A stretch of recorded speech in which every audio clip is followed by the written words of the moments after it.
Okay. I went a little overboard with this. Oh, and I'm playing with my new toy. My new $20 toy. And it's green, so that means it's working. Because sometimes it turns other colors and it doesn't work and you don't hear me. And it's like A, B, A, B, A, B. So we'll see what happens. So hopefully you'll be able to hear me this entire video. And I've gone extremely overboard. Extremely overboard with this. Way overboard. So I hope you will. Come here, come here, come here. Come here, come here, come here. Yeah. Come here. No! Hates being on camera. And I just ruined all my notes. I went so overboard. This is ridiculous, but I tried. But anyway, welcome to the Dealerby's book series. I'm Christina, Kristina. This is where we read books and talk about books. There's no special editing going on here. It's just me reading books and talking books. Please check out Star Trek recaps on Fridays and Flashback Mondays, where we talk about all the books in my Romantic Times book review magazine. Some weeks I do 50, some weeks I do 70. It varies. And if then's on Friday. If you like this author, then maybe you like that author. And welcome to If Then. This is If Then. If you like this author, then maybe you like that author. And this week is where is it? I got a pen and paper here because I have to write down which books I use for the description because I went overboard and a lot of these books are not on my list. They were last minute edits. I'm like, oh yeah, oh yeah, oh yeah, oh yeah. And I got carried away. So, and I should really move these, I guess. These are all my Romantic Times book reviews. But anyways, where was I? So, today we are doing Amateur Sleuths.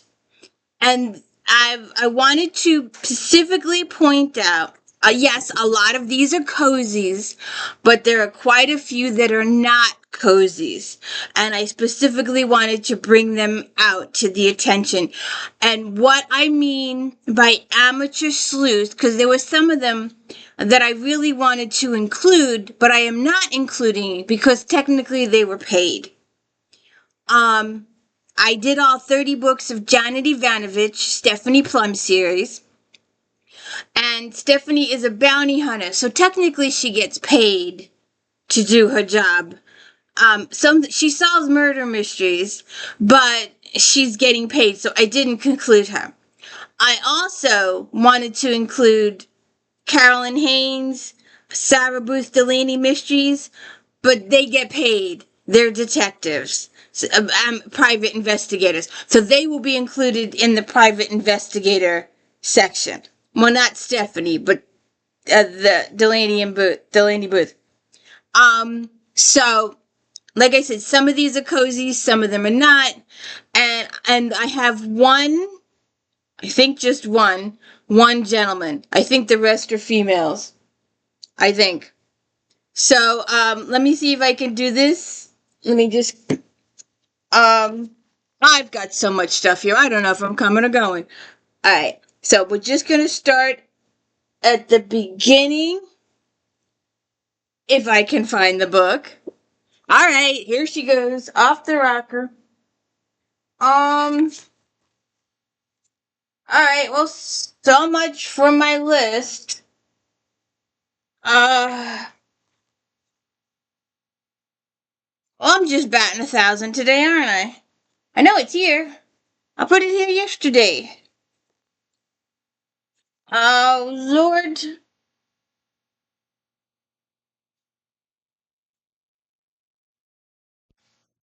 Right. It was right in front of my face. So much for me. Alright. So, let's start. Now, Where's my glasses? I'm batting 1,000 today. Here they are. Okay. So, let me just get my little board here and write this down. All right. Now, our first one is Donna Andrews. The Murder with Peacocks is the first one. And I am slowly gathering them up. There's over 20 plus books. I'm a series person, and this will be one of the series that we'll do. Murder with Peacocks is the first one, but I want to gather all the books up first. So, where's my notes here? Meg Langslow is, she's I call her a blacksmith, but she's not a blacksmith. She's a decorative blacksmith. She does decorative ironworks. And she solves murders with each book. And the series starts off, she's single, and she's trying to start her own business situation. It takes a few books, but she eventually marries Michael, and they eventually have some kids, and they buy this big property, and she's solving a murder mystery each book. So this one, and most of these books are 4 stars, 4 or 4.5 or 5 stars. So I'm not, I'm recommending good stuff here. So Swan for the Money, 4 stars. The Rose Show has never been more entertaining, with incredible characters, a solid mystery, and a laugh-out-loud moments, including territorial swans and fainting goats. Readers will have a rollicking good time with the new Meg Langslow mystery. When Meg's parents decide to enter the Rose competition world, Meg ends up organizing the Caerphilly Garden Club's annual Rose Show. The coveted Black Swan trophy is up for grabs, and the competition will be fierce. Mrs. Winkle's son, the wealthy widow, an avid rose grower on whose estate the show will be held, is a difficult woman with many enemies. Some have questioned the treatment of her animals and the devious ways in which she's obtained her roses. When Meg stumbles upon a dead body, she's sure it's Mrs. Winkleson, but a case of mistaken identity seems to have saved the old bat. Now Meg has to solve the mystery, keep the rose growers satisfied, and deal with the pesky swans before the show is ruined for good. I need to clear the space here. Okay. Book 1. Alright, let's do this. Book 2. And you will see this again in Flashback Monday. Classified as Murder. 4 stars. This is the second book in the series. 4 stars. The second mystery of the Cat in the Stack series is sure to be a hit with bibliophiles and animal lovers, not to mention anyone who likes a well-plotted mystery. The characters are unique and often eccentric. Having a male amateur sleuth with a subplot that explores his relationship with adult son brings a fresh new twist to the genre. Oh, so there's 2 guys in my series. I thought this was a girl. I didn't realize. Yeah, James. Because I'm collecting these. Librarian Charlie Harris is hired to inventory the rare book collection of James Delacourt. The elderly man shares his Mississippi mansion with several odd and often shockingly lavish relatives. Although Delacourt has supported them financially for decades, he suspects that someone in his family is stealing from his priceless book collection. When Delacourt is murdered, Charlie knows the identity of the murder is tied to the stolen books. Charlie and his feline sidekick Diesel help the police identify the killer. So we'll see this again in Flashback Monday that I've got to do. Put this, come on, get in there. I put my tag back up. Ah, shit. Shoot.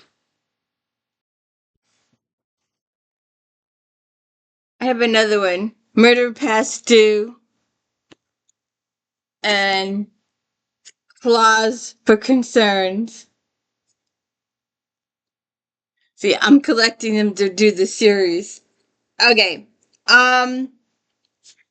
Let's do this one is, let me just get my list here. This one is not a cozy, and it's one that I've read a while ago, and I was very sorry that she gave it up. If you listen to my Flashback Monday podcast, when we were doing these books for Flashback Monday, Brenda, see, I don't know if it's true or not. Let me see if I can get situated here.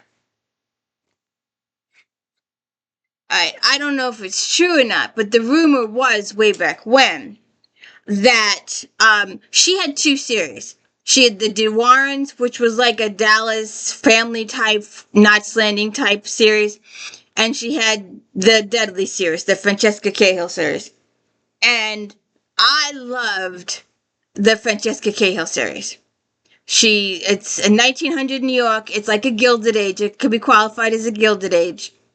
And she solved murder mysteries each book. And for whatever reason, her publisher didn't think that these were popular enough with readers. And they wanted her to work solidly on the DeWarrens and give up this one. So there's only seven or eight books in this series before she gave it up. So Francesca Cahill is an unconventional heiress and amateur sleuth who's determined to solve crimes right and societal wrongs.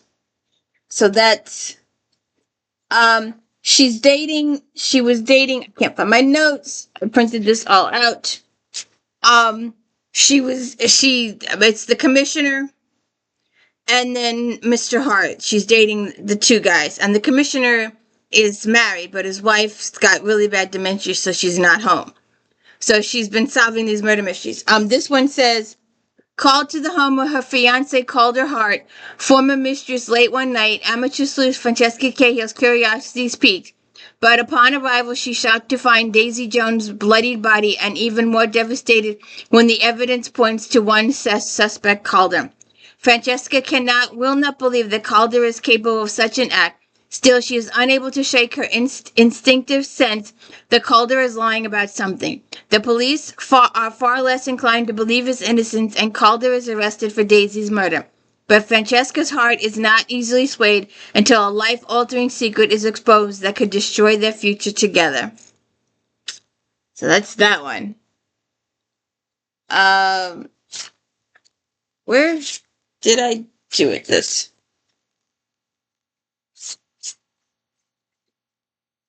Okay.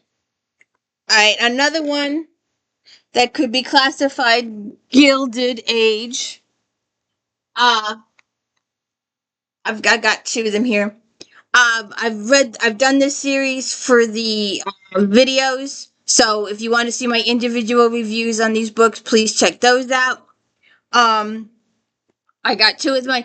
Emma Cross is a second cousin to millionaire Cornelius Vanderbilt, and she witnesses a murder, and that was the one with her brother, and she's got to prove it that her brother didn't do it. And one thing, she's a reporter, though. She is a reporter, but she's a societal reporter. She's supposed to report on the gowns and what people's wearing and that kind of stuff. Like, Mrs. Withers, oh, God, it's gonna kill me now. Witherspoon from Bridgerton.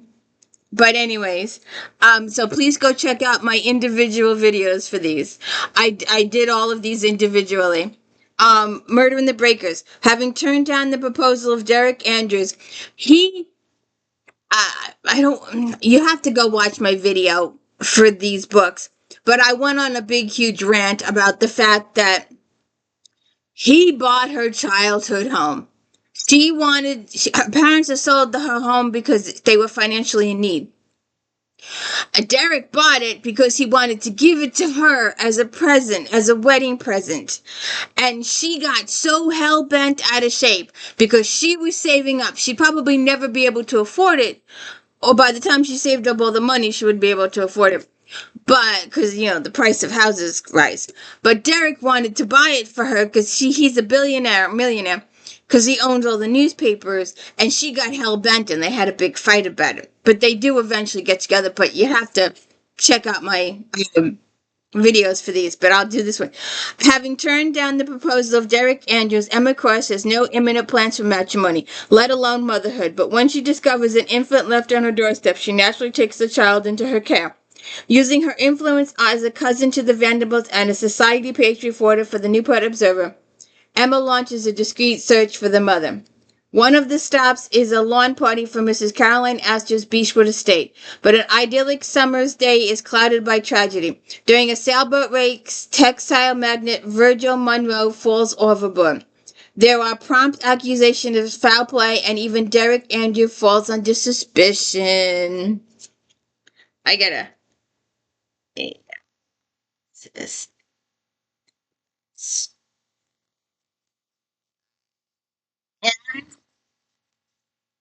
Sorry, there's no editing here.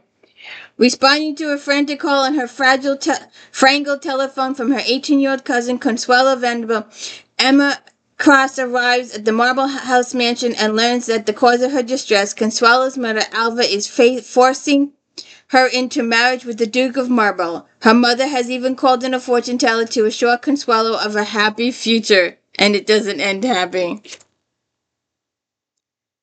8.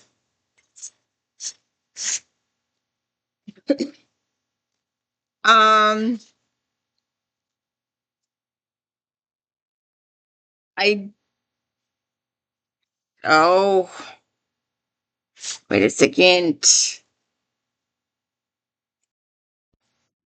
Now, I have this one out because I just did it for cozy foods. But I just thought I'd mention it again. Billionaire Blend, Cleo Coyle.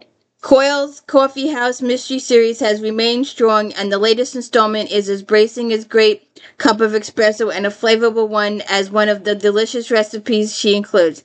Claire's romance with NYPD detective remains compelling due to obstacles logically put in the way as he works with Homeland Security in D.C. The full cast of characters and the incorporation of the computer world would only add to this puzzling and intricate mystery. Claire Cousy is thrown into a police investigation when a car bomb goes off outside her landmark coffee house in New York City. The attempt on the life of billionaire tech tycoon Eric Donna nearly kills him. When he survives thanks to Claire, he gives her a career opportunity she can't refuse. Create the most expensive coffee blend in the world. Claire also helps apprehend the alleged hacker, but life-threatening mishaps that occur next leave her wondering if the case is really solved.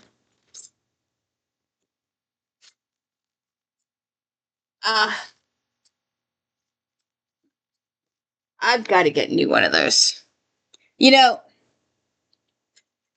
Whoever designed these things didn't see the magazine getting caught or ripped. I never should have bought these. Never should have bought these. If you're going to do magazines, you got to do them in solids like this one. All right. Just a second. All right. Another series we will be doing soon. Rhys Bowen. I was going to do the Molly series, but technically Molly gets paid, so that's why I'm not doing the Molly Murphy series, because technically she gets paid. She may be included in Private Investigators, or I don't know if she can be a detective, but yeah, she's sort of an Amateur Sleuths detective. But anyway, the Royal Spyness. Bowen delights with a brand new series and a one-of-a-kind heroine, lighthearted yet mysterious. The first installment reflects the author's versatility. She's created a series that's completely different, yet as thunderously entertaining as her earlier novels. In 1930 England, Lady Victoria, Georgina, Charlotte, Eugene, and the penniless, unmarried daughter of a duke go to live in her family's London home. With the help of their Cockney grandfather, she learns enough domestic skills to earn money cleaning houses. But after her brother, the duke, arrives, things take a turn for the worse. Georgie discovers a Frenchman dead in the bathtub, and soon her brother is arrested for murder. It seems the Frenchman had papers claiming that he won the Duke's Scottish estate when gambling against Georgie's deceased father. As Georgie attempts to clear her brother's name, she becomes the target of a killer. Can she expose the attacker before an accident claims her life?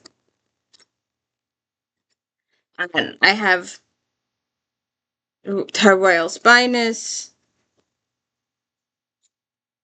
Royal Flush, Royal Blood, Royal Plain. Those are the ones I've got so far. We'll be doing those. Oh, okay. And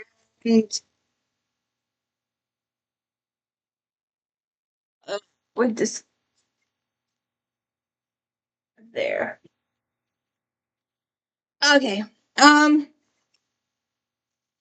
Another one we have seen before in witches. See, these are not all cozies. And the variety, I'm trying to give you a variety of amateur sleuths. Lily Ivory is a 20th century Samantha Stevens minus the nose wiggling. An endearing creation like the bewitched character, Blackwell Lily is bright, kind, and unrelenting in her fight against an evil demon. Lily, who has extraordinary spellcasting powers, recently relocated to San Francisco to open a vintage clothing store. She's trying to lead a normal life and make some friends.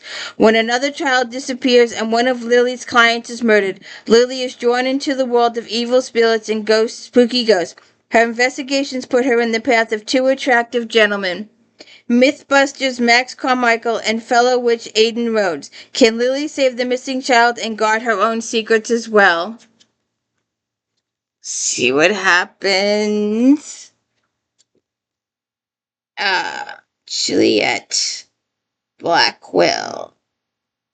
No fancy editing here.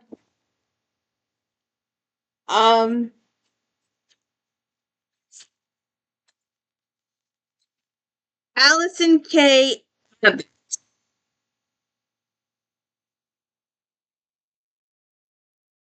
Murder on the Rocks. 4.5 stars. The first book in Max Bar Mystery Series is a hit.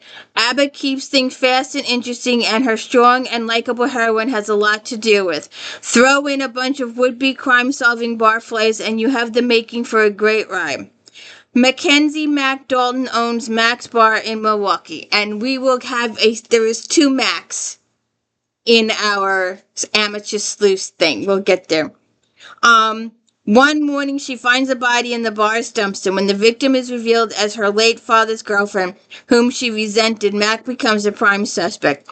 Wanting to open the bar so she doesn't lose any money, Mac agrees to hire police detective Duncan Albert to investigate as they question possible suspects. Some of Mac's regular customers decide to solve the murder themselves. Mac and Duncan try to eliminate people from the list, but it keeps getting longer.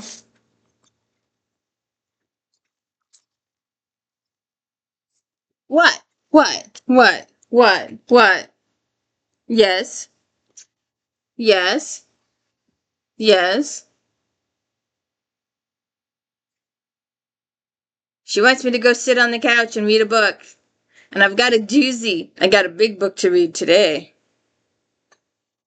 Yes, ma'am. I don't even got space for you here. um, my other Mac, as long as we're doing it, I didn't pull up notes. Well, I got some notes. Um, I think I like the bird the best. I really do. Let me see if I pulled up notes. All right, we did that one. And we didn't do this one yet. All right. This is your other Mac. And I like the bird. I love the bird. I love the bird in this series. I love the bird. Um, so this charming series features Mackenzie Mac Alameda, the owner of Mike's Bikes in the quaint seaside town of Western Massachusetts. Murder on the Cape Cod. Summer is busy season for Mac Mackenzie Almeida's bicycle shop, nestled in the quaint seaside hamlet of Westham, Massachusetts. She's expecting an influx of tourists and Mac's bikes. Instead, she discovers the body of Jake Lacey. Mac can't imagine anyone stabbing the down-on-his-luck handyman. However, the authorities seem to think Mac is a strong suspect after she was spotted arguing with Jake just hours before his death. Mac knows she didn't do it, but she does recognize the knife. It belongs to her brother, Derek. Mac's only experience with murder investigations is limited to the cozy mystery she reads with her local book group, the Cozy Capers. So to clear her name and maybe her brother's too, Mac will have to summon help from her Cozy Capers co-investigators and a library worth of detectives to solve this one. It's a good series. I like the series. And I like the bird. I like the bird. This is another series. You will see. I'm reading the current one of this. You'll see that in a couple of weeks when I post it. But this is what I'm reading today. The new one. 12 Christmas books or something. Homicide in hardcover, Kate Carlisle. The first in a new series is going to launch Carlisle to a best-selling position. She is. Just when rare book expert Brooklyn has the opportunity for a reunion with her mentor and fellow book restorer, the world goes a little crazy at a party for San Francisco's elite, stumbling over the dying man's lying in a pool of blood. Brooklyn tries to figure out the cryptic message he gives her, along with the priceless and supposed cursed copy of Faust. But Brooklyn becomes the target of the murder investigation after a stuffy and sexy British security guy finds her standing over the body. He might fall in love with her too. Oh. I lost my list. Alright. Kate. I like this series. It took me a while to get into it, but she's really good. I really enjoyed it. And she made a guest. Oh God, what book was it? Just a couple of books ago. I'll have to figure it out. But she was Brooklyn was a guest starring with Lindsay. That's one of my books here today with Lindsay, the Lindsay series. Uh, the Jenn Mckinlay series, the Library Lovers. She was a guest star in that one. Okay. Where's my list here? Another one for the witchies. Heather Blake. The Good, the Bad, and the Witchy, 4 stars. Darcy Merriweather is back in the 3rd installment of Blake's Witchcraft Mystery Series, an exciting entry in a great series. With the assistance of her motley crew, including talking pet familiars, Darcy solves a case and grapples with her new powers. Darcy is struggling with her newfound magic when she stumbles across the body of a local young man. Then the spirit of the victim imprints it on her, and she's right in the middle of a murder investigation. Just as things start to heat up in her relationship with Enchanted Village Police Chief Nick Sawyer, he starts back off due to her involvement in the case. The clues lead Darcy to the field of greenhouses where the victim worked on a top-secret project. So, these are not all cozies. Oh, sorry. Alright. We will talk about this one again and again and again and again. I did all of these series. I did this entire series on my podcast. So please go back and check them all out. I did them last year or the beginning of this year. So I did them all. And where is it? Oh, there it is. I love these. And I gained a lot of weight with these, so I had to go on a diet again. Krista Davis. I love these. The Domestic Diva series. And Sophie, and Sophie's an event planner, and Natasha is trying to be a food person, and Natasha's advice is like, huh? Sophie's is on the mark, and Natasha's is, huh? Sophie is an event coordinator and also writes a food and a decorating advice column. Thanksgiving is coming, and she goes to the grocery store to buy groceries. And while she's there, this guy approaches her and asks if she wants a kitten. She says, no, thank you. She goes in this grocery store, goes shopping, comes out, and she spots the box, supposedly that had the kittens in it, on top of the dumpster. She puts her groceries in the car. She goes over to inspect the box. It has the kittens in it, and the guy that was trying to give her the kittens is dead in the dumpster. So she becomes a suspect a little bit. She does the investigation a little bit. Her family's coming for Thanksgiving. She's getting to know the police detective, the cop. But one of my favorite beefs, and I read this every single time I do this book. I cannot not do this book and not read this section. Dear Natasha, my mother insists that a host should always provide a toothbrush for each overnight guest. I think they can bring their own. Do I leave them in the bathroom in the package unopened on their pillows? It all sounds sort of dime store tacky. Should I provide toothpaste too? Dear Hopeless, a luxurious bathroom basket should await each of your guests. I roll fingertip towels and washcloths of long staple Egyptian cotton and place them in the basket along with one new and one unopened battery-operated toothbrush and a tube of toothpaste. Gentlemen receive a tiny body of aftershave and ladies get perfume. Don't forget a loofah and a personal bottle of scented shower gel. In the summer, it's extremely thoughtful to add powder. I always include magnolia scented soy candle and a carved soap, both in my signature color of robin's egg blue for guests you take home. That's a little much. That's a little much. Don't you think?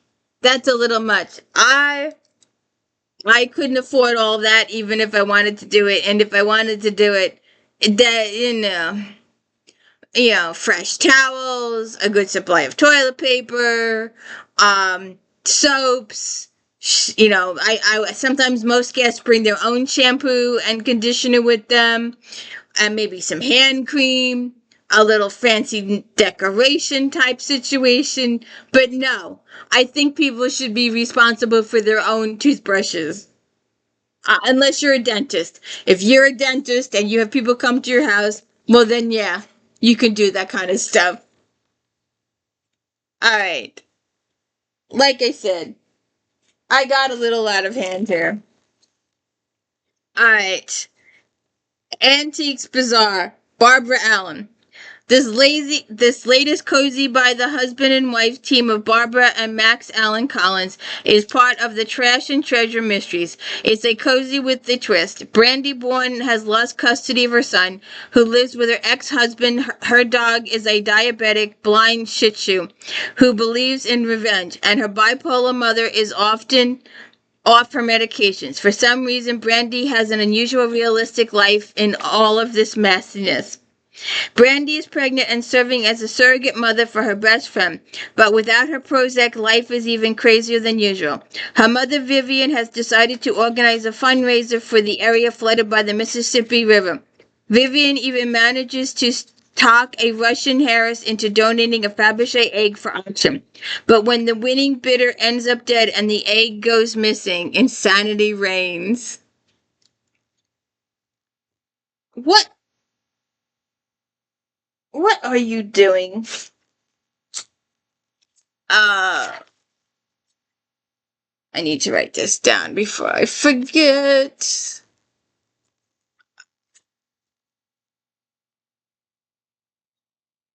Like I said, I did get a little carried away with this. haven't even made a dent. Killed dead. 4 stars. Steeped in Scottish folklore and trivia, this novel nevertheless avoids bogged down by minutiae. Heroine Lise is busy trying to find out the identity of a murderer while being accused of the crime herself. The suspect is very well done, and the author does an excellent job of keeping the reader guessing until the end.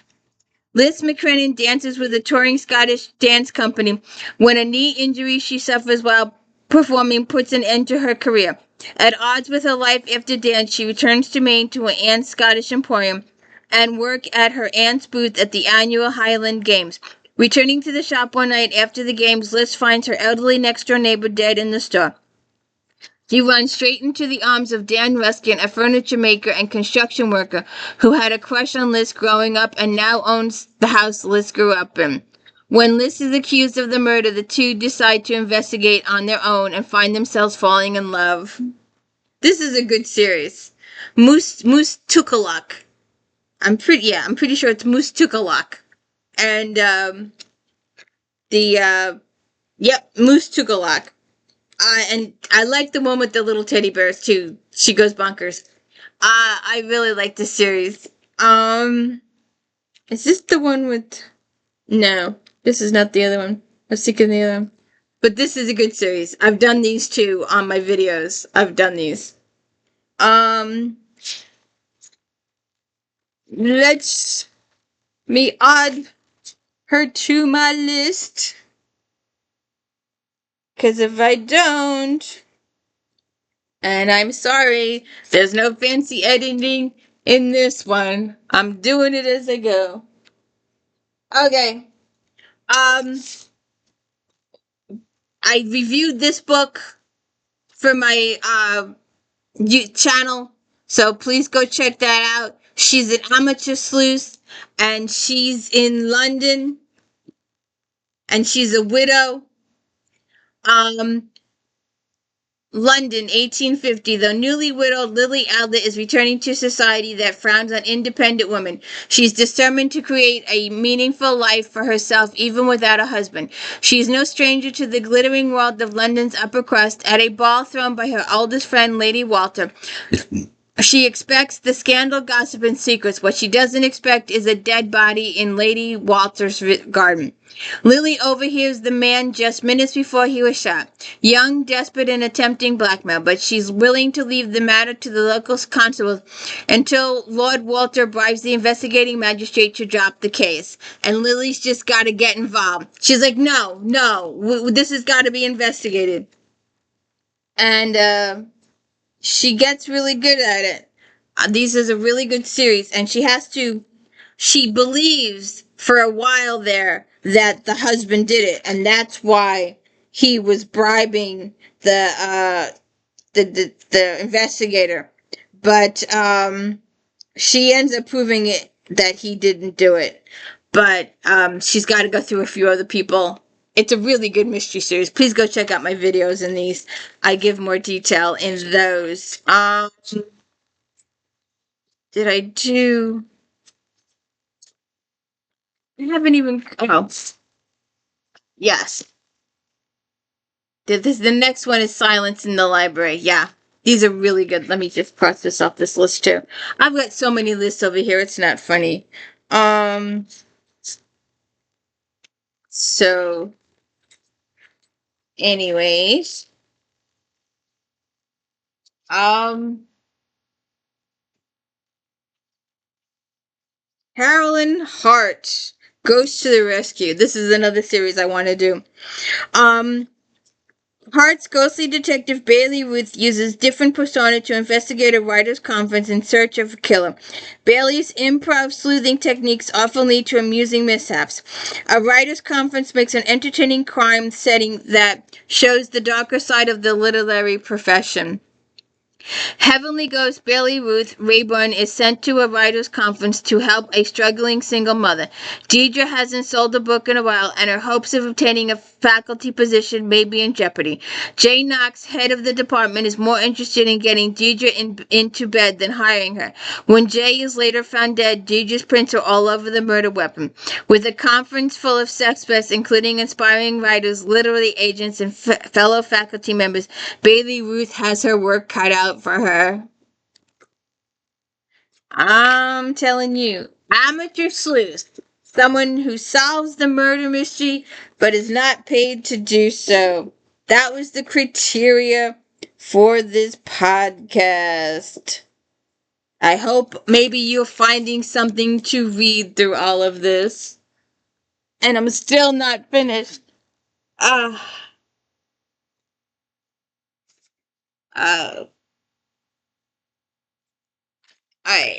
The next series that you will be seeing in place of Victoria Thompson, because we finished that one, is going to be this one. So look for this book in about a week or so. C.S. Harris, What Angels Fear. And he's a rich guy. Sebastian St. Cyr, Viscount Dunfermline, is an aristocratic, and he's got a detective gene inside of him. And he gets accused of murder. I'm pretty sure he gets accused of murder because he's found with the body. And he gets one of his friends of his who happens to be a coroner and gets involved. And him with the coroner, and he eventually meets his future wife. And they solve murder mysteries every book. And it's in the early 19th century England. So this is our next series that we were doing. It's 1811, and the threat of the revolution haunts the upper classes of King George III's England. Then a beautiful young woman is found raped and savagely murdered on the altar steps of an ancient church, Westminster Abbey. A dueling pistol discovered at the scene, and the damning testimony of witnesses point to one man, Sebastian St. Cyr, Viscount Dunfermline, a brilliant young nobleman shouted by his experience in the Napoleonic Wars. And he leads to investigation. So I will leave this to my future podcast. Once I do another reread, then I will talk to you about this book in more detail. So look for that in about a week or so. I've got a huge to be read pile, and I'm not one of those people that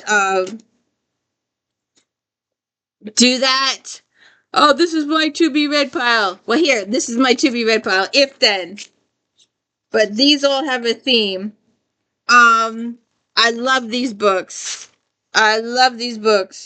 And these are not, like I said, he's a male. So we have two amateur sleuths that are guys in this particular series.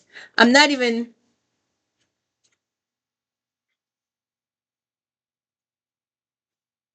Alright. I really did go above and beyond with this particular one.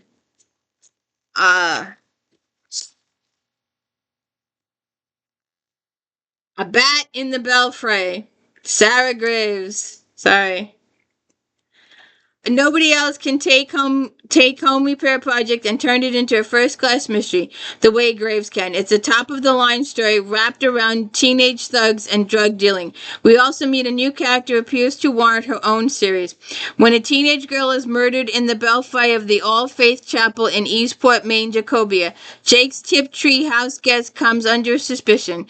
Though she's sworn off her amateur investigative work, Jake knows she's one of the few who believe in the house guest's innocence. She forms an uneasy alliance with a newcomer to Eastport, former police detective Lizzie Snow, who is in town to find clues to her own sister's death 6 years ago, and her missing niece. All this happens as a pounding storm slams into their coastal town. When Jake's son goes missing, it takes all her wits and Lizzie's help to find him before the killer finishes him off. So, like I said, these are not all cozy. And my pile is going to tip over.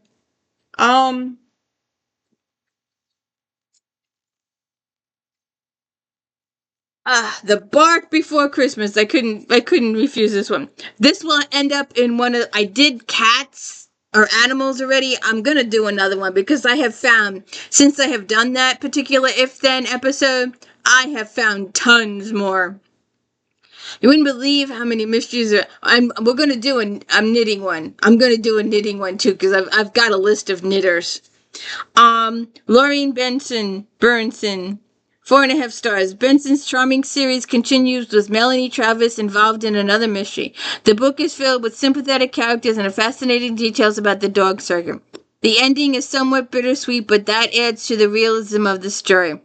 When the headmaster of the private school where she works appoints Melanie to be the chairman of the school's Christmas bazaar a week before it's to be held, she doesn't know if she can pull it together. In the most important fundraiser of the year, everything is a great success until a prize dog goes missing and the Santa Claus is found dead. Oops. I'm running out of room on my piece of paper.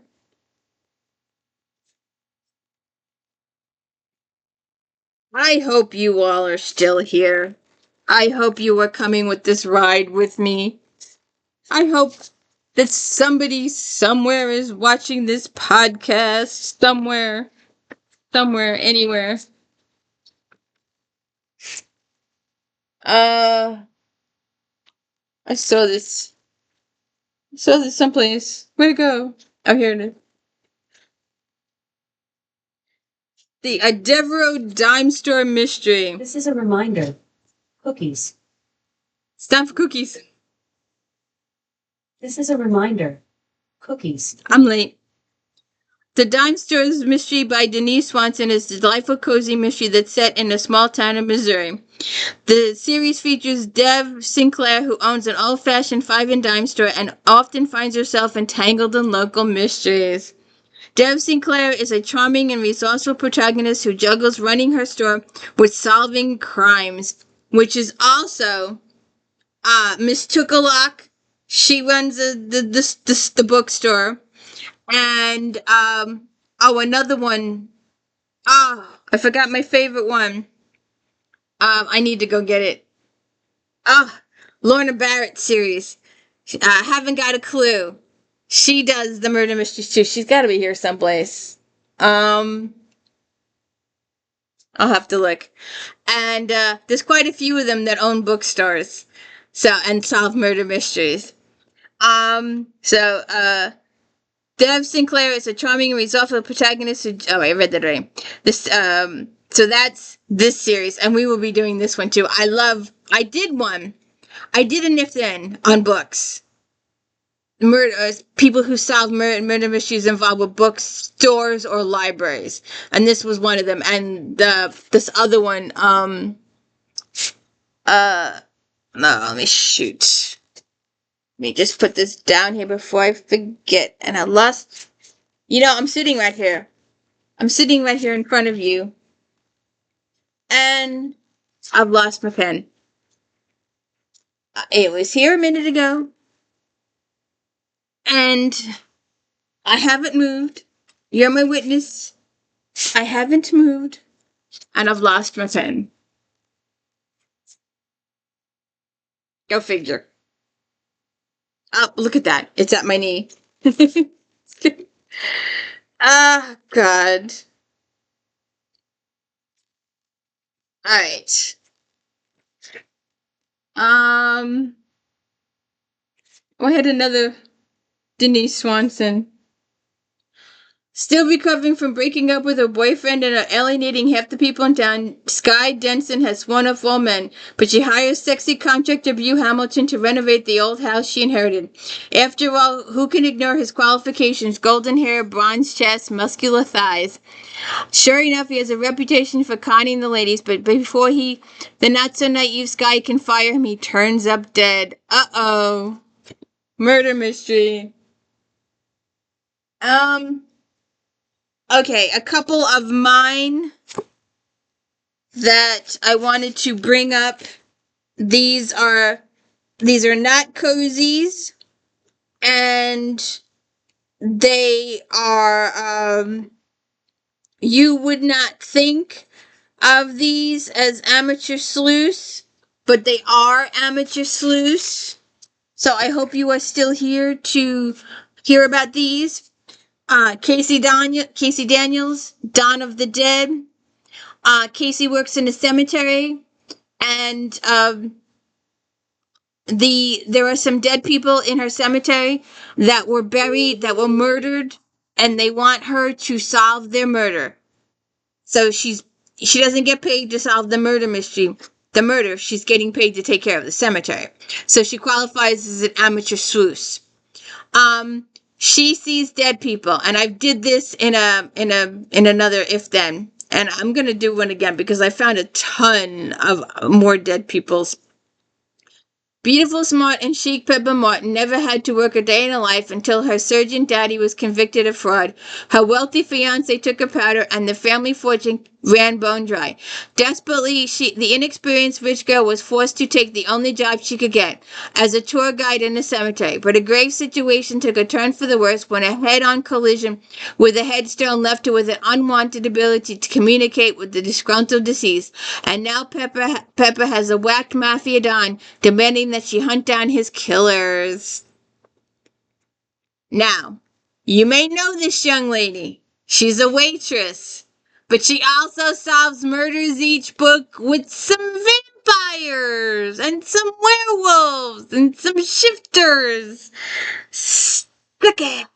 I can't help it. I can't help it. I watched True Blood too many times. Sucky. Suki Stackhouse is a small-time cocktail waitress in a small-town Louisiana. She's quiet, keeps to herself, and doesn't get out much. Not because she's pretty, she just is. Well, she has a sort of disability. She can read minds, and that doesn't make her too dateable. And then comes along Bill. He's tall, dark, handsome, and Suki can't hear a word he's thinking. He's exactly the type of guy she's been waiting for.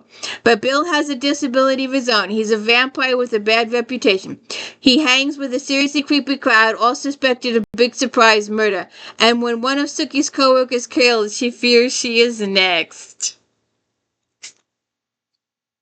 Ugh. Alright. Another one that I have done for this channel.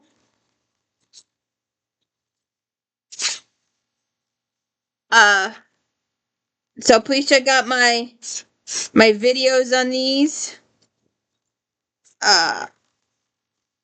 Andrea Penrose, the Rexford and Sloan, they're amateur sleuths. They don't get paid to investigate. They have 2 kids helping them too, adopted kids. Murder on Black Swan Lane. The Earl of Wexford possesses a brilliant scientific mind, but boredom and pride lead him to reckless behavior. He does not suffer fools gladly, so when pompous, pious Reverend Joshua Holsworthy publicly condemns him for debauchery, Rexworth unsheathes his rapier wit and strikes back. As the war of words escalate, London's most popular satirical cartoonist A.J. Quill, who is a woman, by the way, skewers them both. But then the clergyman is found slain in a church, his face burned by chemicals, his throat slashed ear to ear, and Wexford finds himself the chief suspect. An artist in her own right, Charlotte Sloane has secretly slipped into the persona of her late husband using his non-deplume A.J. Quill. When Wexford discovers her true identity, she fears it will be her undoing, but he has a proposal. Use her sources to unveil the clergyman's clandestine involvement in the unquestionable scientific practices and unmask the real murder. And soon they're working as partners, and very slowly down the line, they will get married. I love this series, and I love the kids. The kids are great. They're absolutely great. Like I said, not all of these are cozies, and my pile is going to tip over soon. Another couple of honorable mentions, and we did this particular author back in the foods. I think Joanne Fluke, Plum Pudding Murder. And now I lost my spot. 4.5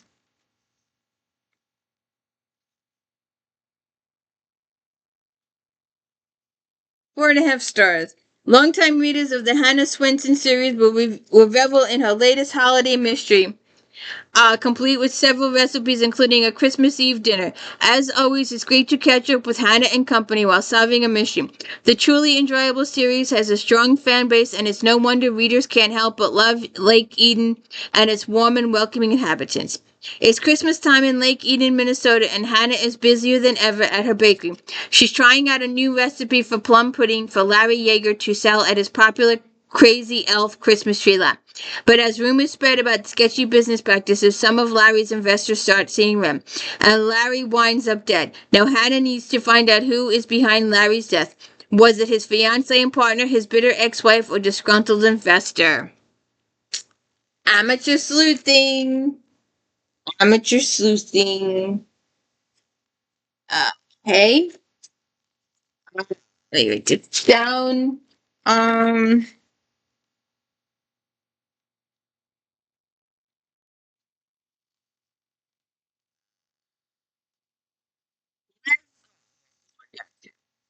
Another one.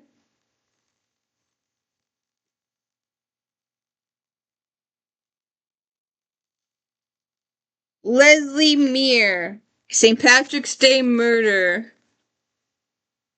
It's a little white.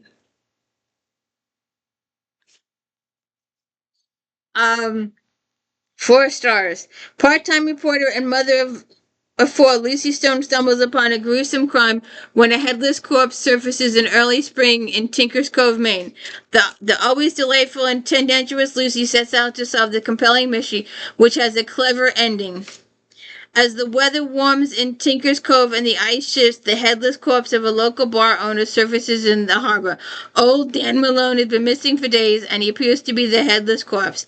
Lucy learns there are plenty of suspects in Dan's demise, including his brother, who arrived from Ireland the day the body was found. Furthermore, the long-lost brother is claiming his right to the bar, which he wants to convert into a high-end Irish pub. So we'll see how that goes. I also did an If Then on Black authors, and she's one of them. So check those out.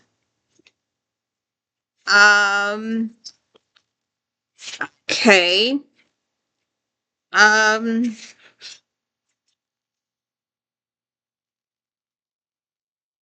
Just a second here. Okay, we're getting a little long here, so I have another 10 books to go yet. Let's just get through these. One Poison Pie, Lynn Cahoon. Like I said, I really got away with it. What's a kitchen witch to do when suddenly single and unemployed? Simple. Move to her grandmother's quirky Idaho town where magic is an open secret and witches and warlocks are mostly welcome. With a new gourmet dinner delivery business and touch of magic in her recipes, Maya hopes are high, even when her ex-little sister Christina arrives looking for a place to stay. Mia takes it in stride. But her first catering job takes a distasteful turn when her client's body is found stabbed and stuffed under the head table. Oops. Not good.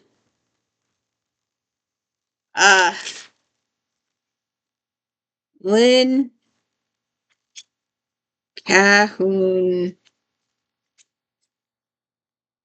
My pile is going to teeter over and fall on my computer. Harry Singleton. This is, and, where is my, I don't have a co-host here to show you, but if you were here in the beginning of this podcast, there was a gray cat here. Well, Harry Singleton also has a gray cat, Smokey Joe, and he helps her solve murder mysteries in the library. He's the library's patron's cat. People like to pet him and give him extra treats when she's not looking. I love this series. I've done these for my podcast. Where is my notes? So yeah, Carrie Singleton is heads of program and events at a spooky local library, and she has a ghost companion. But when she's first hired, she comes in as Gothic. She works at the library for several months with Gothic, and then this one person dies, and she inherits the position. And there are some gruntled employees that she inherited the position over them, but she ends up doing a really, really good job with it. And she gets a ghost companion in the library. She gains the cat. She gains a boyfriend. She gains friends with the police detective. It's a really good series. Please go check out my videos on these. And let's see. I really did get carried away with this list, didn't I?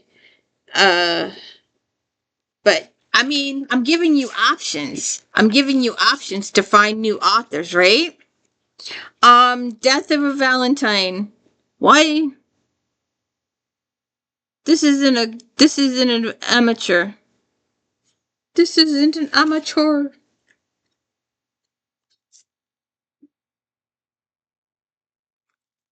It's not an amateur.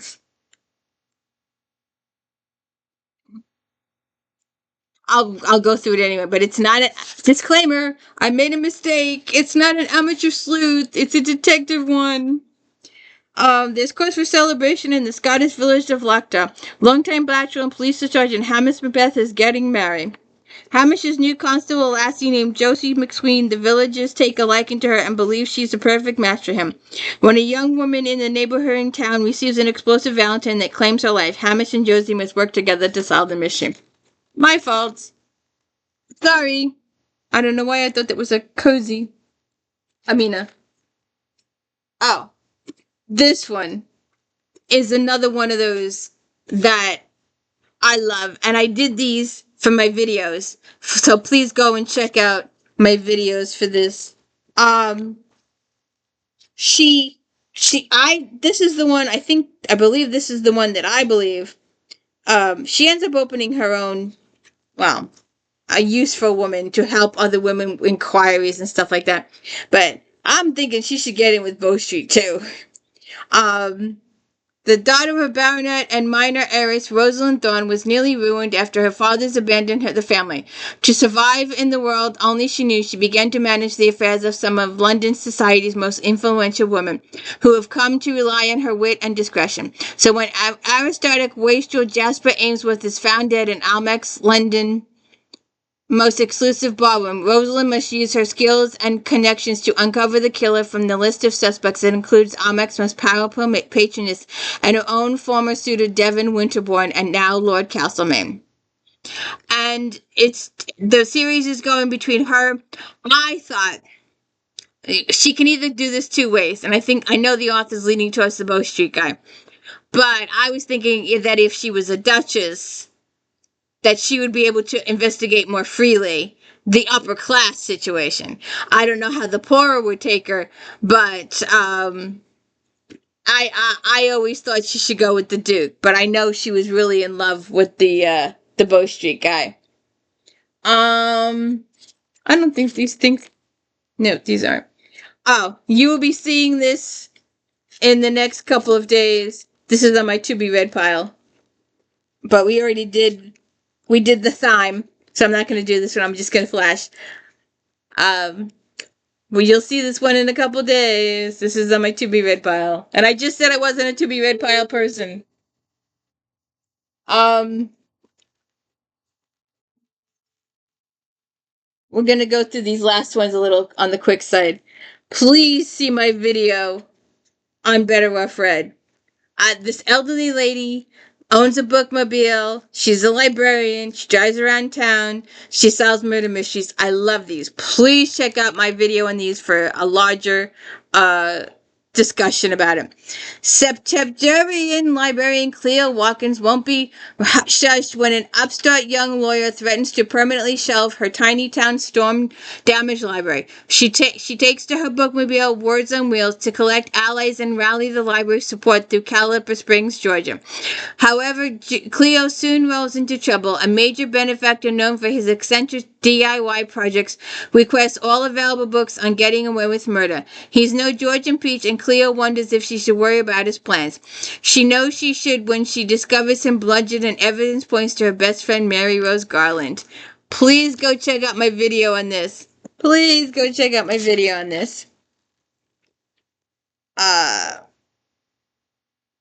Somebody said the other day that they like my uniqueness, that I don't try to, well, you know, we're going to do this, and we're going to talk about this, and teasing this, and I just talk about books. I don't do any of that extra stuff. And maybe that stops me from being more engaging to the viewers. And maybe that hurts, because a lot of them, you know, I do a lot of reading in my videos, and some people, a lot of the other ones don't do that. And some people just say that discourages people from watching my videos because I'm not always talking. I'm doing a lot of reading. So we're just going to go through this real quick. A killer plot. We mentioned this in our book series. In the small coastal town of Oyster Bay, North Carolina, you will find plenty of characters, ne'er-do-wells, and even a few celebrities trying to duck the paparazzi. Olivia Limoges, the subject of constant gossip ever since she came back to town, returned as mysterious as her departure. Olivia has kept herself a dog in her unfinished novel with a cajoling from the eminent charming writer Camden Ford. She agrees to join the Bayside book writers to break her writer's block. But when townspeople start turning up dead, fingers stop being pointed. So, check that out.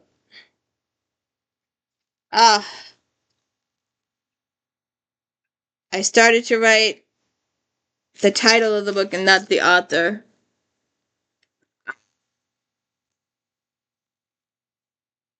We did this already.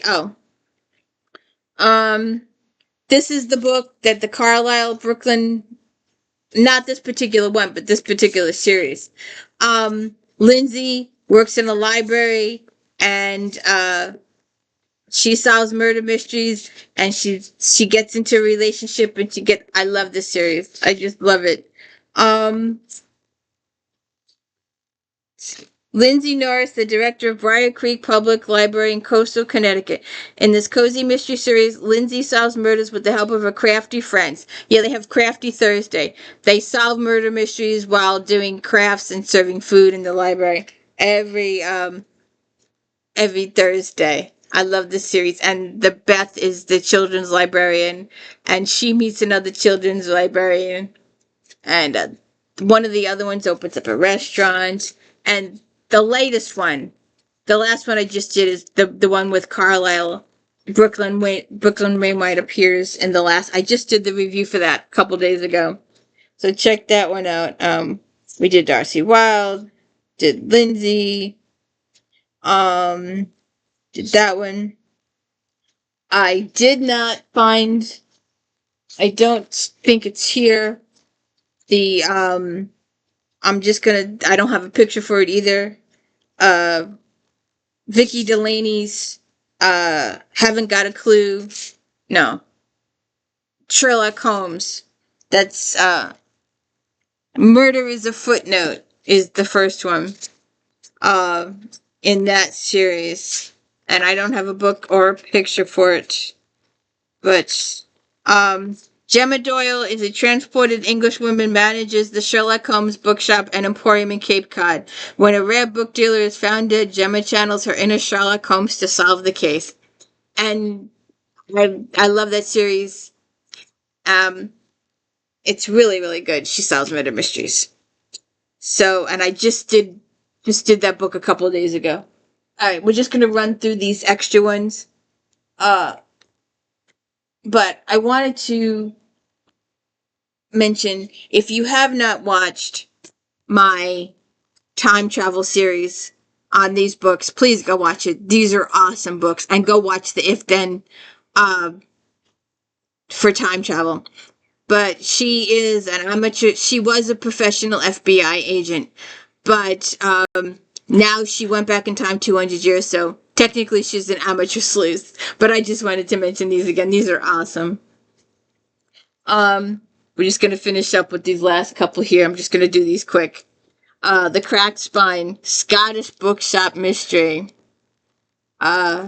Never an adventurer, Delaney Nichols surprised herself more than anyone when she packed her bags and moved halfway across the world to Edinburgh, Scotland to start a job at the Cracked Spine, a bookshop located in the heart of the city. Her new boss, Edwin McAllister, has given her the opportunity of a lifetime, albeit a cryptic one, and Delaney can't wait to take her spot behind the desk that seen the likes of kings and queens, paupers and princes. The Cracked Spine is filled with everything a book lover could want, each item as electric as the people who work them. The spirited level Rosie, who always has her tiny dog Hector in tow. Hamlet, a 19-year-old thespian with a colored past and bright future. Edwin, who was just as enigmatic and mysterious as Delaney expected. A bonus Tom, the bartender from across the street with cobalt eyes. Before she can settle into her new life, a precious artifact goes missing, and Edwin's sister is brutally murdered. Gotta love it. And my list has gone so long, and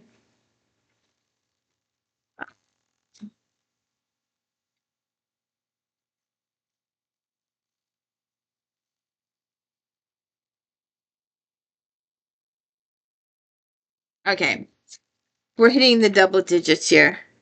So let me just go through these last ones quickly. Carolyn Hart, Yankee Doodle. We will be doing these series. The most delectable, soothing couple since Nick met Nora, Annie and Max Darling, managed to find themselves quite a bit of murder in the allegedly safe and serene Carolina resort. After all, murder is Annie's business. Well, sort of. She's the proprietor of a popular death-on-demand mystery bookstore cafe.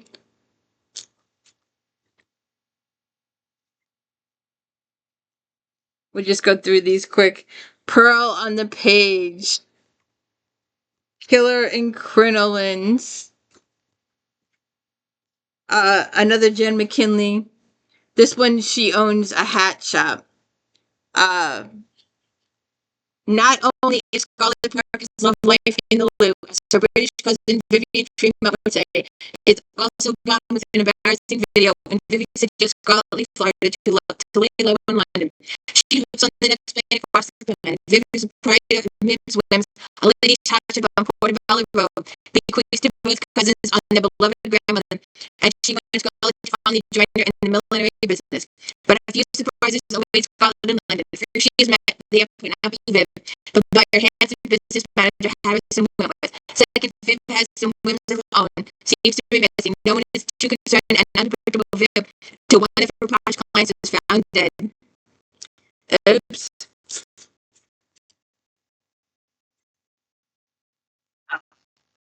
Handbags of homicide. Haley Rudolph is always ready to go to any lengths to get the latest Louis Vuitton. If you like Louis Vuitton, please check out Mary Janice Davison's Queen Davy, the Vampire Queen series. She loves her shoes. She sits there in the shoes, the Louis Vuitton. Unfortunately for Haley, her life goes from glam to grim when her passion for fashion outlasts her credit cards and she's forced to work at Holt's, a mid-market department store. Looking for a bit of inspiration shopping, Haley sneaks into the stock to get a glimpse of Holt's one-of-a-kind selection of hand-style bags, and instead she finds a dead body. Alright. In the 1800s, lady becomes a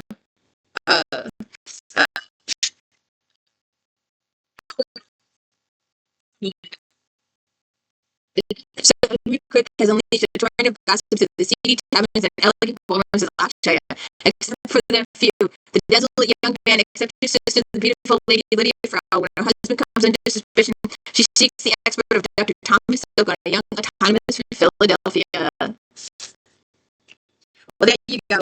We've done well. There is two more. And I'll just kind of bring these up quick.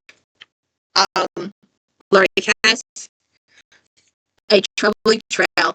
The charming town of Charleston, Michigan is beautiful in the spring and will be delivering great reads from far and wide on one of the warm days of the year, but a chill sweeps through when Melanie and Eddie discover one of their patrons dead. Hide and seek. J. McGavick. Not long after Savannah and her husband settled to a normal life in San California, midnight, upcoming actor Ethan Belli enlisted the big night window detective agency to track down his missing wife. Oops, big page. Sorry. Another blank on my part.